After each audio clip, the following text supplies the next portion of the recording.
Amém? Espírito Santo, ó Senhor, preciso da tua direção, Pai.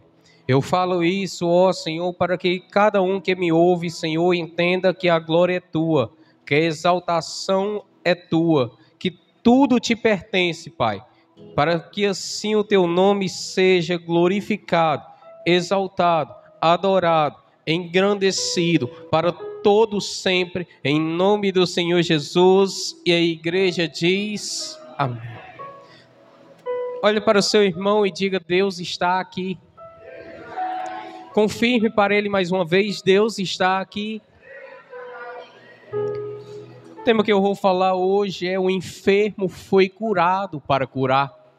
Eu quero que a igreja participe junto comigo e diga assim: o enfermo, mais forte, o enfermo foi curado para curar. Existem enfermidades que o homem, quando toma medicamentos, podem desaparecer rapidamente. E existem enfermidades que fazem o homem necessitar de ajuda. Irmãos, dois tipos de enfermidades nesse momento. A primeira é aquela que você não precisa de ajuda. Você está sentindo uma dor de cabeça, vai, toma um medicamento e a dor de cabeça desaparece. Você está sentindo alguma dor no corpo, passa então algum gel, alguma pomada e essa dor no corpo logo vai embora. Enfermidades que você não precisa da ajuda de ninguém. Você mesmo toma providência e cuida dessa enfermidade, cuida dessa doença. Ela não vai ter acesso sobre a sua vida. Todavia, existem enfermidades que você começa a necessitar de ajuda.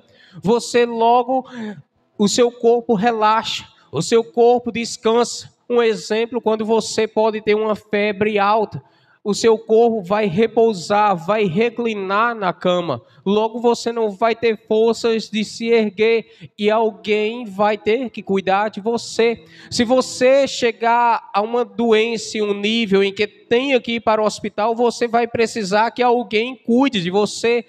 E o que acontece? Você está necessitando de ajuda. Todavia, a maior enfermidade não é essa. A maior enfermidade não é aquela que você pode se cuidar. A maior enfermidade não é aquela que alguém cuida de você. A maior enfermidade que o homem pode ter é a enfermidade que te separa de uma vida normal. Eu quero que a igreja repita isso comigo. A maior enfermidade é aquela que te separa de uma vida normal. A Bíblia descreve a história de um leproso, mas antes de falarmos sobre, vamos conhecer como era a vida de um leproso. E aqui nós trazemos para as Escrituras Sagradas no livro de Levítico, no capítulo de número 13, no verso 42 em diante, que diz assim: porém se na calva ou na meia calva houver praga branca, avermelhada é lepra, florescente na sua calva ou na sua meia calva. Havendo, pois, o sacerdote examinado, e se a inchação da praga na sua calva ou meia calva está branca, tirando a vermelho, como parece a lepra na pele da carne, leproso é aquele homem, imundo está.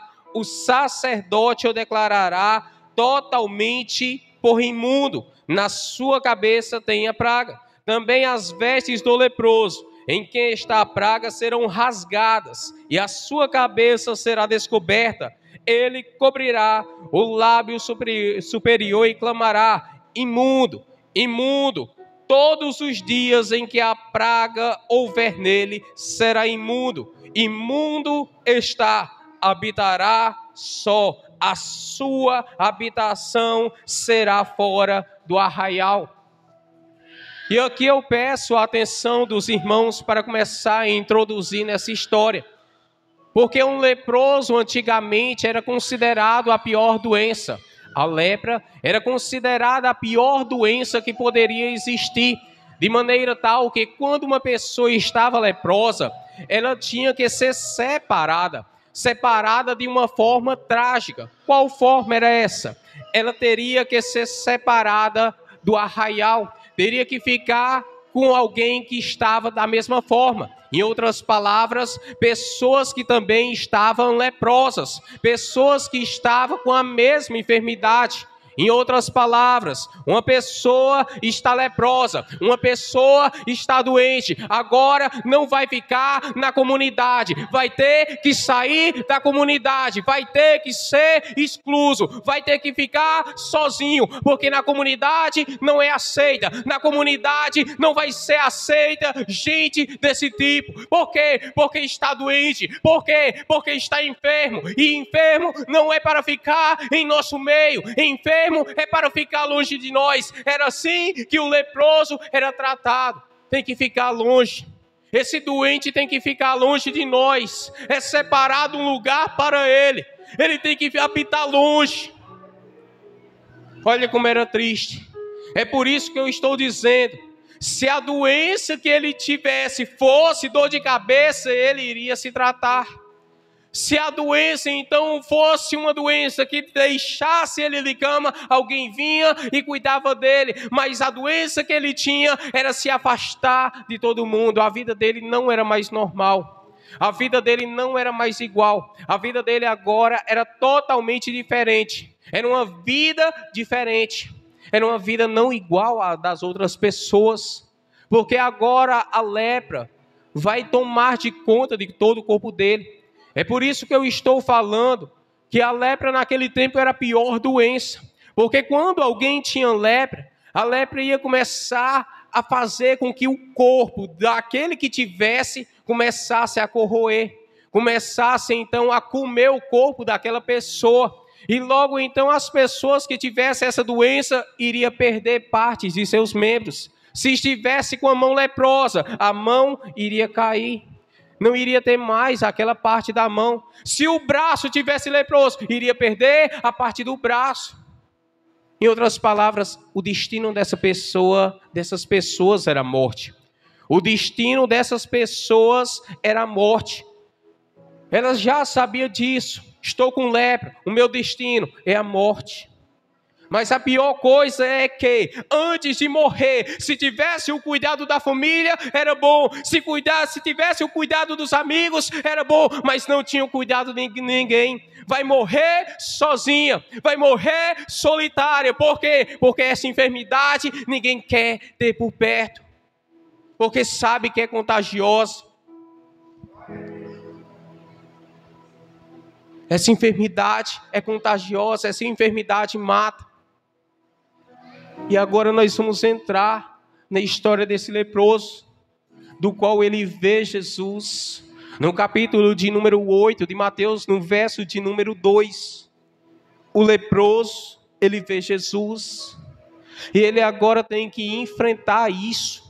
Ele já vem enfrentando essa dificuldade. Qual? A dificuldade de saber que ia morrer. A dificuldade de saber que estava vivendo fora da comunidade. A vida dele não era normal. A vida dele era totalmente diferente da vida de cada um que ele estava vendo. Era uma vida que destinava ele à morte, que destinava ele ao buraco.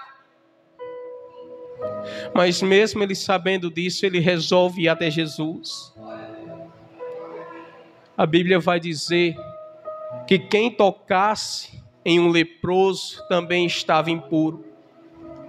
Só que quando ele chega perto de Jesus, ele vem e diz: Senhor, ele não diz assim, me cura.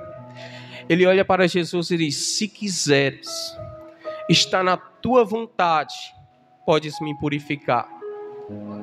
Muitas das vezes nós pedimos cura, nós pedimos bênçãos, só que esse leproso, ele diz: não está na minha vontade, está na tua vontade, se o Senhor quiser.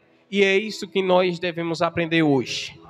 Se o Senhor quiser, está na vontade do Senhor. Nós temos que aprender que a nossa vida está baseada na vontade de Deus. Nós temos que aprender que a nossa vida está na vontade de Deus. Ele chega até Jesus.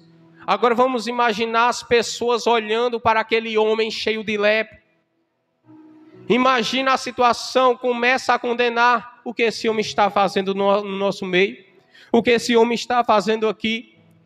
Ele não merece estar aqui, o canto dele, o lugar dele é longe daqui. E agora é onde eu faço uma conjecturação. Lucas, o que é isso? É as pessoas que estão no mundo.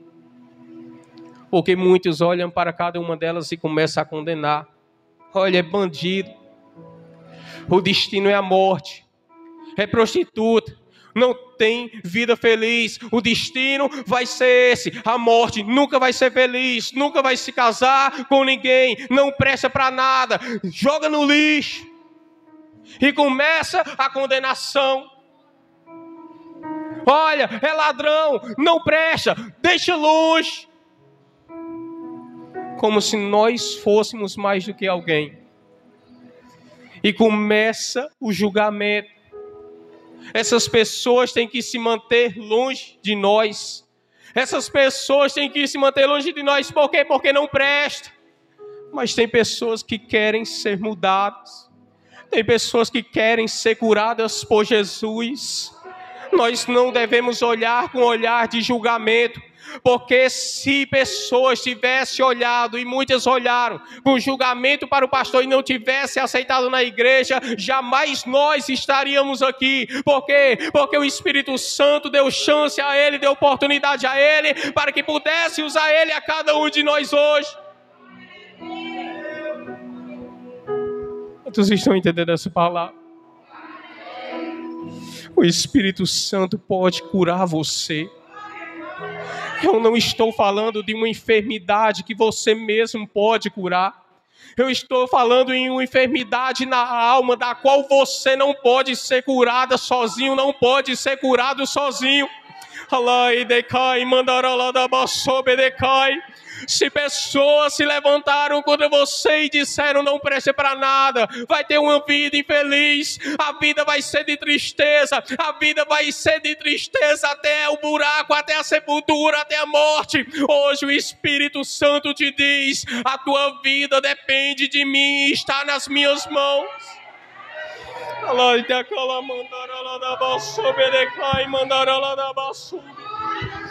Oh, glória!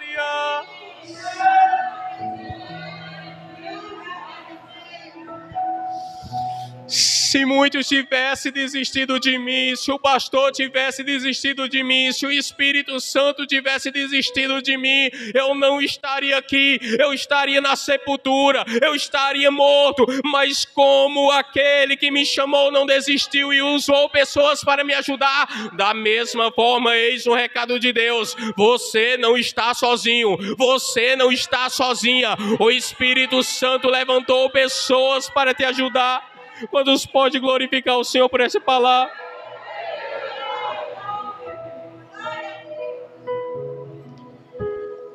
A Bíblia vai dizer que Jesus olhou para o leproso e disse: sim, eu quero. E imediatamente aquele leproso ficou limpo. Entenda, quando você pede a ajuda do Espírito Santo, quando você quer a ajuda do Espírito Santo, Ele quer te ajudar, Ele quer te curar, Ele quer tirar os traumas de você, Ele quer tirar a angústia de você, Ele quer tirar todas as dores de você, de maneira tal que a paz te preencha de tal maneira que exceda todo o seu entendimento, para que as dores não causem mais preocupações em você, para que você não ande de cabeça baixa, para que você não ande triste, mas para que você ande repleto e cheio da presença do Espírito Santo de Deus. Quando ele é curado, Jesus até tinha dito: olha, não fala nada a ninguém, mas vai e mostra até aos sacerdotes e dá a oferta da purificação. Só que ele não aguenta, ele começa a falar. Ele diz: teve um homem que me curou, teve um homem que me curou. Eu estava enfermo, eu estava doente, mas teve um que me curou, teve um que me curou. Ele veio até mim e tocou em mim. Muitos diziam: não pode tocar porque vai ficar impuro, mas ele não ficou impuro, ele continuou puro e me tornou puro também.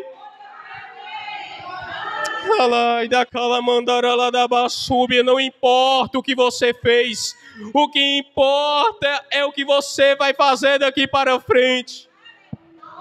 Qual a escolha que você vai querer? Qual a escolha que você vai querer? Você vai continuar da mesma forma. Você vai continuar querendo pecar, porque essa enfermidade procedeu do pecado. Mas a enfermidade, ela pode ser retirada. Não importa qual. Não importa qual foi. Não importa se foi a prostituição. Não importa se foi o assassinato. Não importa se foi o homicídio, o roubo. Não importa qual vergonha o pecado te fez passar. Mas aqui está um recado da palavra poderosa de Deus. Aonde abundou o pecado, superabundou a graça do Senhor Jesus. Eu quero que a igreja fique de pé.